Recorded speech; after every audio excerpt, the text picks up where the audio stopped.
মধ্যপ্রাচ্যের উত্তেজনাপূর্ণ পরিস্থিতির মধ্যে যুক্তরাষ্ট্র ও ইরানের সম্প্রতি শান্তি চুক্তিকে ঘিরে নতুন করে আলোচনা জন্ম দিয়েছে মার্কিন প্রেসিডেন্ট ডোনাল্ড ট্রাম্প।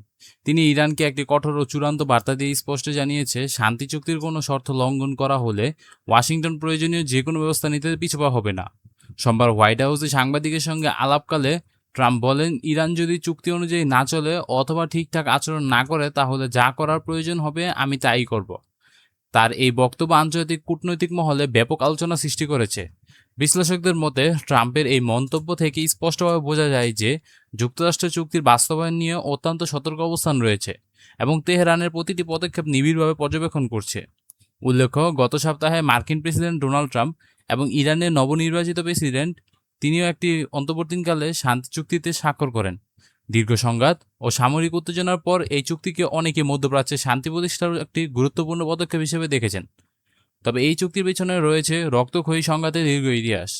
চুক্তি স্বাক্ষরের মাত্র 3 মাস আগেই যুক্তরাষ্ট্র এবং ইসরায়েল যৌথভাবে ইরানের বিভিন্ন কৌশলগত সামরিক স্থাপনা বড় ধরনের বিমান হামলা চালায়। ওই হামলায় বহু স্থাপনায় ক্ষতিগ্রস্ত এবং আঞ্চলিক উত্তেজনা চরম পর্যায়ে পৌঁছে যায়।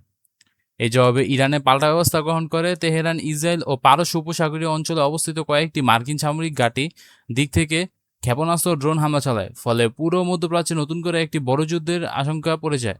পরিস্থিতি নিয়ন্ত্রণে আনতে আন্তর্জাতিক মধ্যস্থতাকারী সক্রিয় ভূমিকা পালন করে।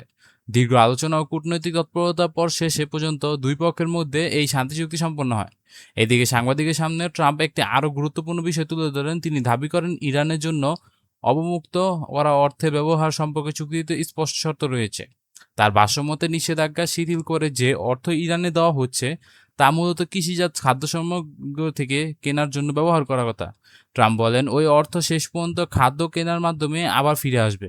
তাদের খাদ্যর খুব প্রয়োজন। দেশটিতে 9 কোটির বেশি মানুষ রয়েছে, কিন্তু তারা নিজেদের জনগণকে যথাযথভাবে খাওয়াতে পারছে না। ফলে আমরা যে অর্থ ছাড় করছি তা শেষ পর্যন্ত আমাদের কৃষকদেরই কাছে ফিরে যাবে। মার্কিন প্রেসিডেন্ট এই বক্তব্য ফলে বোঝা যায় যে ওয়াশিংটন শুধু রাজনৈতিক সামরিক দিক নয়, অর্থনৈতিক দিক থেকেও এই চুক্তিকে নিজেদের স্বার্থের সঙ্গে সম্পৃক্ত করে যাচ্ছে। অন্যদিকে ইরানের রাজনৈতিক মহল ও চুক্তি নিয়ে সতর্ক অবস্থান রয়েছে। দেশটির বিভিন্ন কর্মকর্তা ইতিমধ্যে জানিয়েছে, যদি যুক্তরাষ্ট্র চুক্তি শর্ত লঙ্ঘন না করে এবং একতরফাভাবে কোনো পদক্ষেপ গ্রহণ করে তাহলে ইরানের প্রয়োজনীয় জবাব দিতে প্রস্তুত থাকবে। বিশেষজ্ঞরা বলেছেন, বর্তমানে এই শান্তি চুক্তি মধ্যপ্রাচ্যের ভবিষ্যতে স্থিতিশীলতার জন্য একটি বড় পরীক্ষা। কারণ দীর্ঘদিন ধরে চলা সংঘাত শুধু ইরান ও যুক্তরাষ্ট্রকে নয়, পুরো অঞ্চলকে অস্থিতিশীল করে তুলছে। বর্তমানে ইরানের মধ্যে এরকম একটা অবস্থা যেখানে যুদ্ধবিধ্বংস দেশটা হওয়ার কারণে মানুষ ঠিক মতন খাবার পাচ্ছে না। তো সেই হিসেবে আমেরিকা এই কথাগুলো বলছে। বন্ধুরা, আপনার মতে কি হয়? আমেরিকা চুক্তিতে কী রকম শর্ত রাখতে পারে এবং চুক্তি শেষ হলে আমেরিকার সাথে কীরকম ব্যবহার হতে পারে? বিশ্লেষকরা বলেছেন যে বর্তমানে এই শান্তি চুক্তির মধ্যপ্রাচ্যের ভবিষ্যতে স্থিতিশীলতার জন্য একটি বড় পরীক্ষা। যুদ্ধ ও সামরিক অভিযানের ফলে হাজার হাজার নিরীহ মানুষ প্রাণ হারিয়েছে। লাখ লাখ মানুষ নিজেদের বাড়িঘর ছেড়ে বাস্তুচ্যুত হয়ে বাধ্য হয়েছেন।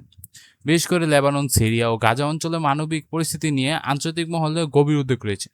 শুধু মানবিক বিপর্যয় নয়, এই সংঘাতের প্রভাব পড়েছে বৈশ্বিক অর্থনীতিতে। মধ্যপ্রাচ্যে বিশ্বের অন্যতম প্রধান জ্বালানি উৎপাদনকারী অঞ্চল হওয়া যুদ্ধ পরিস্থিতির কারণে আন্তর্জাতিক বাজারে তেলের সরবরাহ করতে ব্যবহৃত হয়। আপনারা তো সবাই জানেন হরমুজ প্রণালী পৃথিবীর জন্য কতটা গুরুত্বপূর্ণ। পৃথিবীর প্রায় 20% তেল এই রুট দিয়ে চলাচল করে, যার কারণে এই রুট যদি কোনো কারণে ব্যাহত হয় তাহলে তেল পরিবহন তো কোনো মতে হবেই না, যার কারণে তেলের দাম দিন দিন বেড়ে যাবে। এর ফলে অশোধিত তেলের দাম অস্বাভাবিকভাবে বেড়ে যায় এবং বিশ্বব্যাপী মূল্যস্ফীতির চাপ আরও বৃদ্ধি পায়। অর্থনীতিদের মতে, যদি এই শান্তি চুক্তি সফলভাবে বাস্তবায়িত হয় তাহলে বিশ্ব জ্বালানি বাজারে স্থিতিশীলতা ফিরে পাবে, আন্তর্জাতিক বাণিজ্যে ইতিবাচক প্রভাব পড়তে পারে। বন্ধুরা, আপনারা তো জানেনই বর্তমানে হরমুজ প্রণালী নিয়ে কতটা টান উত্তেজনা রয়েছে। এই হরমুজ প্রণালী ঘিরেই সবকিছু ঘটছে। যদি শান্তি চুক্তি আলোচনা সম্পূর্ণভাবে শান্তি মতন ঘটতে পারে তাহলে এই তেলের দাম আবারও পতন হবে।